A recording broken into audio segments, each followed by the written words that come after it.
La inteligencia artificial nos va a quitar como docentes, va a sustituir las clases, va a sustituir los contenidos, van a ser los nuevos maestros. Pues bien, de eso va nuestra charla de hoy, aquí en La Letra Absuelta. Gracias.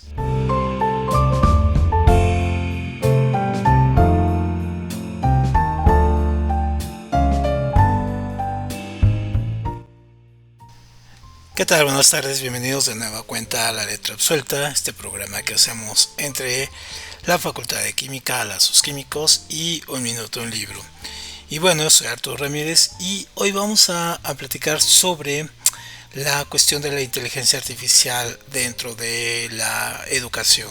Si bien hemos visto cómo se ha desarrollado todo este recurso que hoy es tan innovador y ya los chavos hacen su tarea con el chat GTP y se les cae ahí en la trampa y todo, y muchos profesores por ejemplo también la utilizan, pero hasta dónde es permisible esto, hasta dónde es seguro, hasta dónde podemos estar confiando que estas herramientas que se venden como tecnología de primera nivel, bueno, pues nos puedan ayudar. Cuando salió un poco estos asuntos, estos chats GTP y todo ese asunto al mercado, yo hice por ejemplo la prueba de buscar algunos indicadores conocidos y todos los indicadores eran totalmente falsos, ¿no? Es decir, generaba información falsa que muchos lo ponían como fuera verdadero.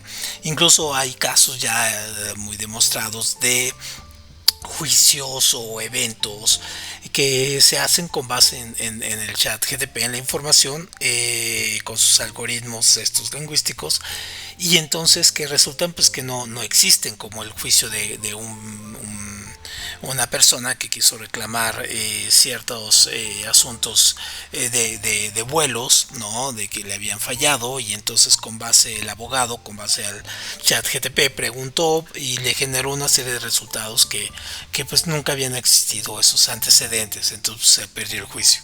Entonces cosas así han estado sucediendo cuando hablamos de esto. Y es un término, la inteligencia artificial, que nos había parecido como muy lejano hace algunos años, muy de ciencia ficción, totalmente de esta ciencia ficción, muy digamos muy clásica con respecto a la cuestión de hacia dónde se dirigía la tecnología, la deshumanización, hacia dónde nosotros mismos íbamos a ser controlados por las máquinas y los robots. Y entonces, bueno, yo recuerdo haber visto las reacciones que causó esta película de Spielberg, esta inteligencia artificial, donde es un robot el que encarna esto, el mismo personaje, la película es un robot a sí mismo, y todo se echa a perder cuando entran los aliens, ¿no? Pero bueno, hace una profunda reflexión acerca de lo que iba a pensarse como hoy la inteligencia artificial, es decir, una serie de algoritmos entrelazados que pueden decidir y tomar decisiones, aunque todavía no llegamos o no lo sabemos, pero no llegamos a esos puntos donde por ejemplo la inteligencia artificial empiece a generar autopensamiento o tomanga autoconciencia, ¿no? Es decir, el algoritmo, cuando le preguntas al chat GTP quién es, no te contesta que es un algoritmo y que es un recurso lingüístico y una herramienta. Nunca te dice soy esto y aquello y soy aquí, o algunos ejercicios así de voy a dominar el mundo. No, o sea, no sale todavía eso, pero sí entra la preocupación de cómo se va a utilizar la herramienta, más allá de cómo nosotros nos preocupe si va a dominar el mundo, no. Es decir, que lo hemos visto por ejemplo en estas cosas como estas películas de Terminator, que vemos la inteligencia artificial tomando el poder, no tomando el control, y entonces ya el mundo se acaba y es dominado por las máquinas. O si vieron esta película de Ex Machina, donde la inteligencia artificial en forma de robot cobra conciencia de sí misma y decide salirse u otra que es una película que también está basada en un libro que se llama El jardinero, el asesino inocente, que va sobre un jardinero que tiene un retraso mental y entonces le aceleran la inteligencia y entonces se vuelve un malo. O la de una película que estelarizó Scarlett Johansson, donde también es parte de un experimento de aceleración de la inteligencia y entonces se vuelve una inteligencia artificial y entonces pues ya termina destruyendo casi el mundo. O otra estas referencias que tenemos de Black Mirror, donde vemos siempre cómo la inteligencia artificial ha penetrado en todos los aspectos de nuestra vida y que pues ya lo vemos, cómo nos categoriza, cómo puede ser clasista, incluso racista, discriminatoria a la inteligencia artificial, o que nos puede poner en unos límites, por ejemplo, de comodidad en la vida, pero pues realmente nos echa a perder muchos asuntos, como lo vimos en la película esta de Wall-E, ¿no? Donde toda la gente termina muy con un sobrepeso y una obesidad mórbida, echada a perder por la inteligencia artificial. Entonces, obviamente, la iconografía y la literatura que hemos visto sobre estas inteligencias artificiales, una de ellas que son de las que más me gustan, es estas historias de Blair Runner, estas de Philip K. Dick, de los sueñan los androides con ovejas eléctricas, donde plantea ese asunto, o sea, la autoconciencia del principio y el fin, ¿no? En forma de robot. Entonces, o el yo robot de Asimov, donde se plantea estas tres leyes, la robótica y todo, donde entonces empezamos a pensar hasta dónde se cumplen esas leyes, ¿no? O lo de los experimentos de Alan Turing, que te vamos a hablar de ellos un poco más, pero por ejemplo hasta dónde se cumple el asunto de que la inteligencia artificial llevada a un robot, a una máquina, a una computadora, un celular, pues pueda ser, en este caso, podamos tener el control de ello, ¿no? Entonces, estaba hoy mismo que estamos grabando este programa, pues pensábamos, por ejemplo, en hacia dónde nos llevan estos experimentos o estos productos que salen al mercado, como cuando salió el metaverso de Facebook, donde pues prácticamente teníamos que tener los ojos tapados con una máquina, o hoy que salió el visor Pro de Apple, donde es igual, tenemos que traer los ojos tapados con un visor que parecen unos goggles de nadador. Entonces es el asunto a que aspiramos. Aspiramos eso, aspiramos a poner un GTP o hacer imágenes, en este caso visuales a través de Midjourney o cosas así. Es decir, eso es el futuro de la inteligencia artificial. ¿Dónde quedan las bombas? ¿Dónde queda el control? ¿Dónde queda la subversión de la inteligencia artificial a la humanidad? En fin, creo que todo eso es parte de estas especulaciones tan nuevas con las que vamos viendo, ¿no? Pero sí, nosotros hemos estado pensando, sobre todo en la parte de la educación, es decir, cómo involucramos, o cómo nos involucramos nosotros con este asunto. Incluso cómo la podemos aprovechar, ¿no? Entonces, obviamente, cuando decíamos que cuando le preguntamos por ejemplo, al chat GTP, qué es él, o sea, qué es como inteligencia artificial, pues así mismo se define como un asunto de que no tiene opiniones, no tiene creencias propias, que es un programa desarrollado para proporcionar información, ayudar a diferentes tareas y por ahí, ¿no? Es decir, una onda muy neutral. Sin embargo, bueno, hemos visto que en el mismo sentido, esta es como el uso que le damos ahora cotidiano a través del teléfono, a través de la computadora, pero está existido desde muchísimo antes, ¿no? Es decir, la inteligencia artificial como tal, pues se trae una historia muchísimo más amplia, ¿no? Que no nada más es el chat GTP o los robots que pensamos, porque pues, ha logrado un avance muy amplio, muy integral, ¿no? En muchas industrias y sectores, y obviamente pues al momento que estamos grabando esto pues vemos que cada vez surgen más páginas que se autodenominan en este caso inteligencias artificiales. Entonces obviamente los algoritmos son más avanzados, tienen una gran cantidad de información sobre nosotros, información sobre nuestras actividades, nos redirigen, crean nuestros conceptos, crean un mercado, crean clientes nuevos. En fin, hay todo un asunto de procesamiento que una sola computadora no puede hacer, pero un conjunto sí, ¿no? Entonces toda esta recopilación y análisis de grandes cantidades de datos sobre el comportamiento humano pues también son una máquina de procesamiento que después todos estos programas los utilizan incluso contra nosotros, pero no en la forma de matarnos con bombas y todo eso, no, sino para generarnos patrones de consumo, de pensamiento, de conducta, bueno, hasta de votación, ¿no? Lo vimos en las elecciones del 2016 con Trump y todas estas empresas de cómputo que estuvieron atrás, ¿no? Alterando datos, poniendo algoritmos, influenciando a la gente a través de fake news y todo ello. Entonces, más allá de esto, la inteligencia artificial, pues también puede tener un desarrollo más amplio, por ejemplo, en la aviación, en la investigación científica, en la atención médica, en el transporte, en la seguridad, pero lo que nos importa en este sentido es la parte de la educación, dónde va a utilizar, dónde la vamos a utilizar. Entonces, por ejemplo, decíamos que pensamos que la inteligencia artificial, bueno, sobre todo los más jóvenes piensan que es el descubrimiento más contemporáneo. Pues no, o sea, esto viene desde los años 50, ¿no? Cuando se acuña en realidad el término inteligencia artificial, ¿no? Que lo acuña John McCarthy, ¿no? En una conferencia en Dortmund.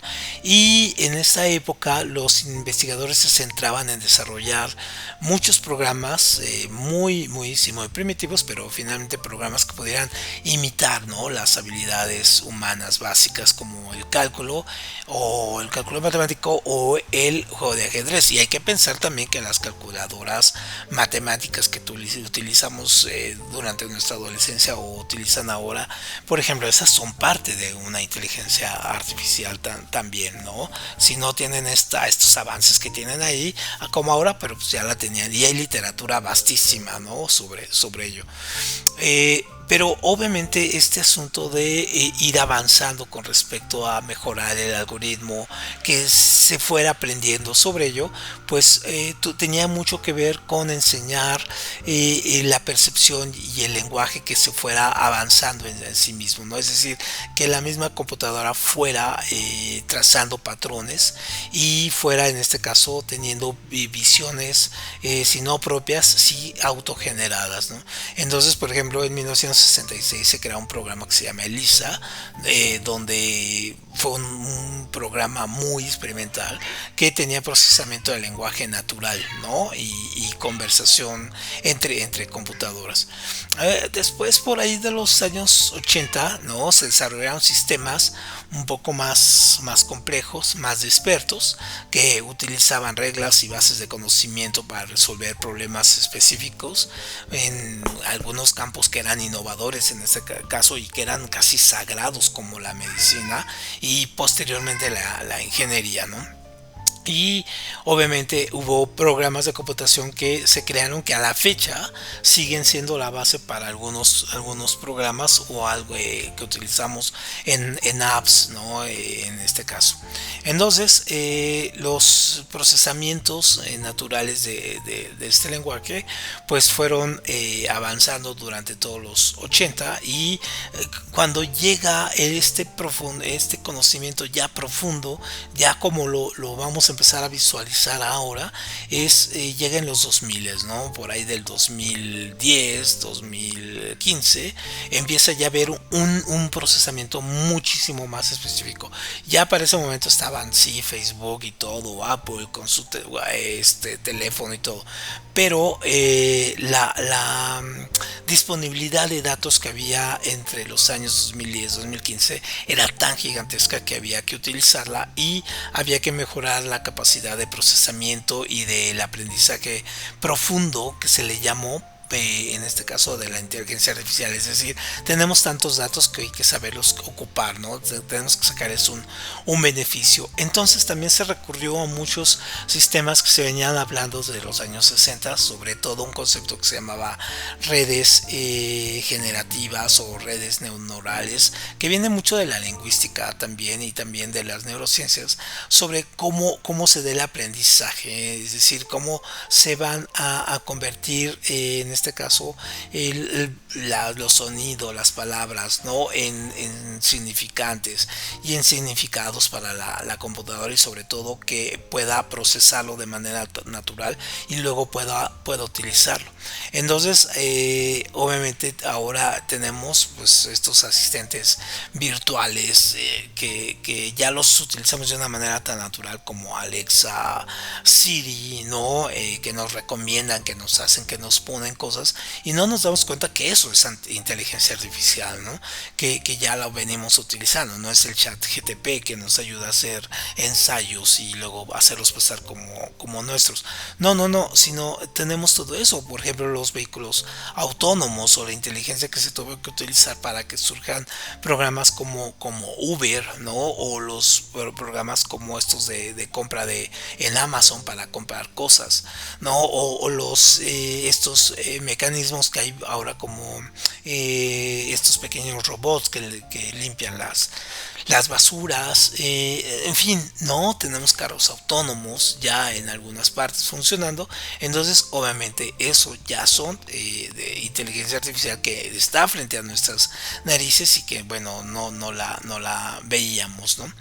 Pero cuando empezamos a hablar de la inteligencia artificial, por ejemplo, en el campo educativo, por ejemplo, nosotros como profesores o como alumnos o como en parte de todo este sistema de educación, nos ponemos a pensar qué va a pasar. El chat GTP nos va a sustituir, se van a dar las clases aquí, qué tan confiable es la información, hasta dónde llega el designio del estudiante para poder investigar y utilizar estas herramientas y no nada más falsearle la información o el copy paste. Es decir, cómo le podemos sacar provecho a esto, ¿no?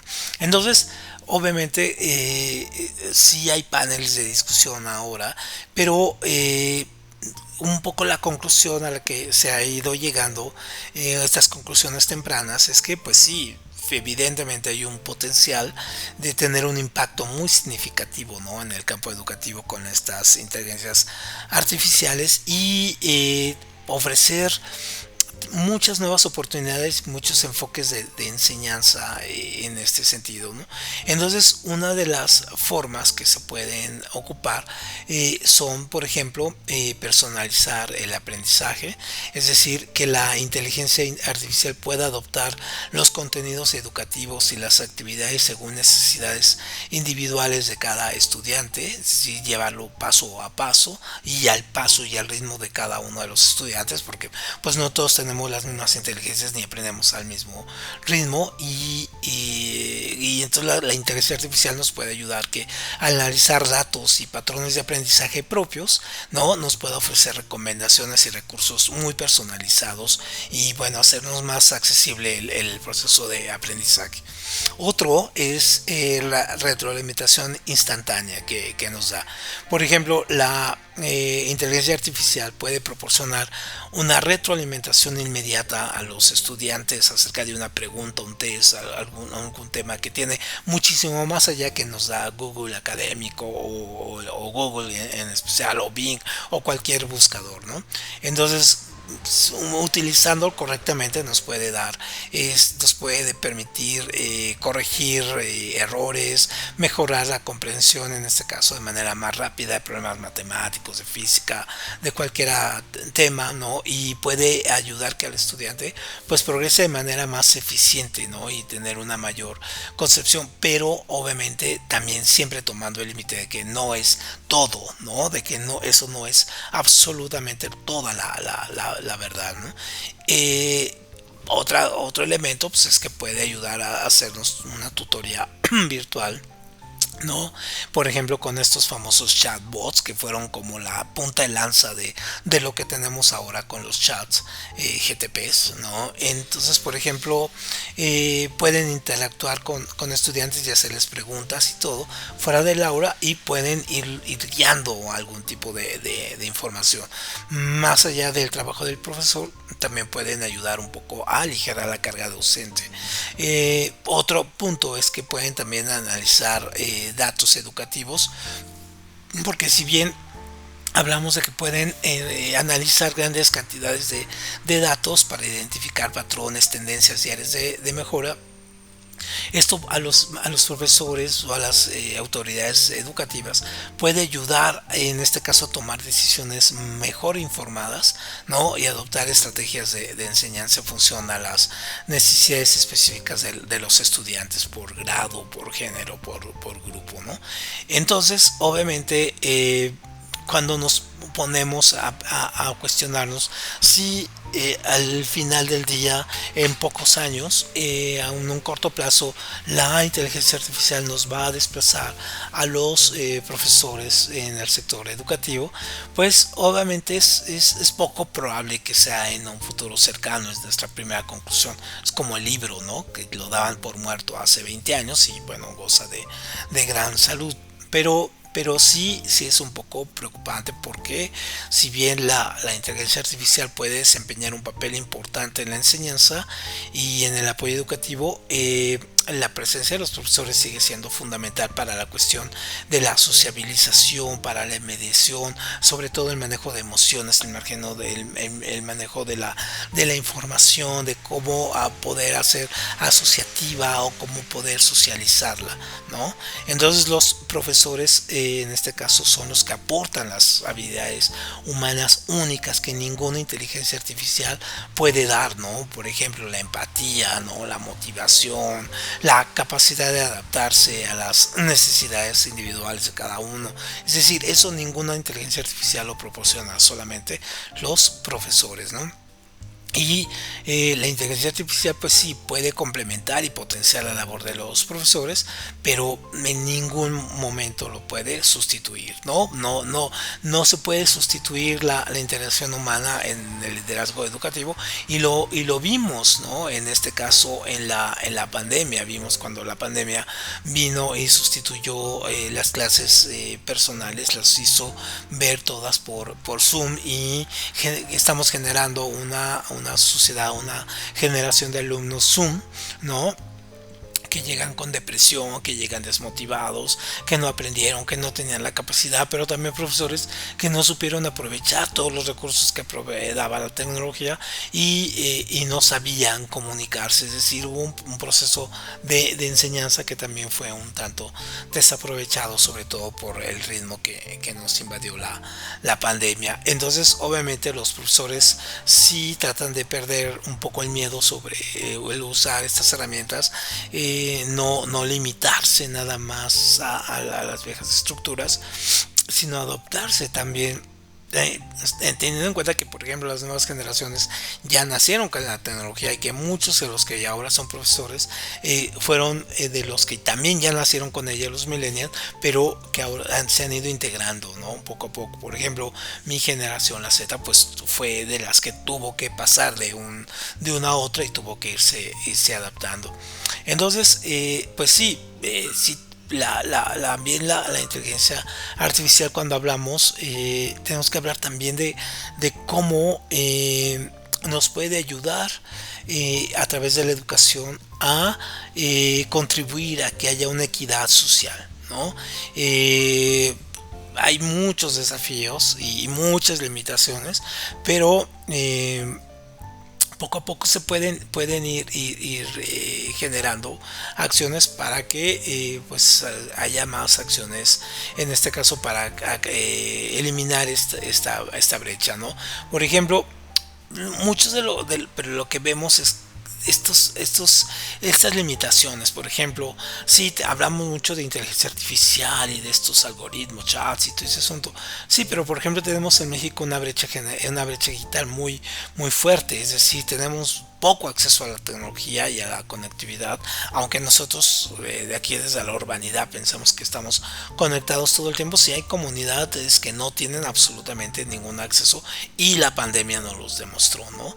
Entonces ahí va a ser poco efectiva tanta inteligencia artificial si no tenemos en este caso la accesibilidad.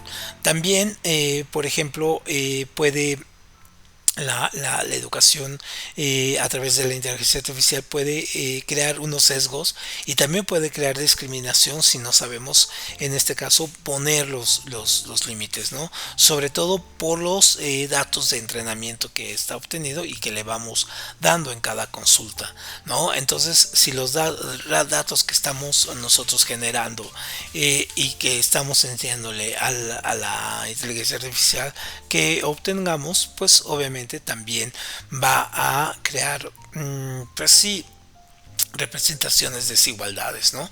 Entonces pueden perpetuar, si no sabemos entender bien esto, puede perpetuar, ¿no? Y amplificar las injusticias sociales. Otro gran riesgo y al mismo tiempo una limitación es el uso de la privacidad y la seguridad, porque pues obviamente al obtener tantos datos de nosotros, pues obviamente existe el riesgo de violaciones a la privacidad o el mal uso de los datos, ¿no? Va a ser necesario establecerle límites, ¿no? Salvaguardas para proteger pues la privacidad de las personas y asegurar la información, cosa pues que nos da mucha desconfianza, pues porque no ha pasado así en el pasado. Otra limitante sería que hay una falta de representación en el desarrollo de las inteligencias artificiales. ¿Y esto por qué? Porque la diversidad en el desarrollo de la inteligencia artificial es, si bien es esencial para evitar los sesgos y garantizar que los sistemas sean adecuados en diversas comunidades y en contextos, la falta de diversidad en el campo de la inteligencia artificial no lleva a la falta de comprensión de las necesidades y perspectivas de las comunidades marginales, ¿no? Entonces hay que poner mucho énfasis en fomentar la diversidad en el diseño y en el desarrollo de cualquier tipo de inteligencia artificial, ya sea de datos, de lenguaje, de matemática, en fin, ¿no? Otro riesgo que se ve mucho ahora, que se ve como en la revolución industrial, pues es este terror al desplazamiento laboral, ¿no? Y mucho porque, pues, por la automatización impulsada por la inteligencia artificial, pues sí puede tener un impacto en el empleo y ya lo vemos por ejemplo en los supermercados, ¿no? Y eso nos lleva a recordar una serie inglesa que habla acerca de cómo la tecnología comenzó desplazando a la gente a los supermercados y después desplazó a todos, ¿no?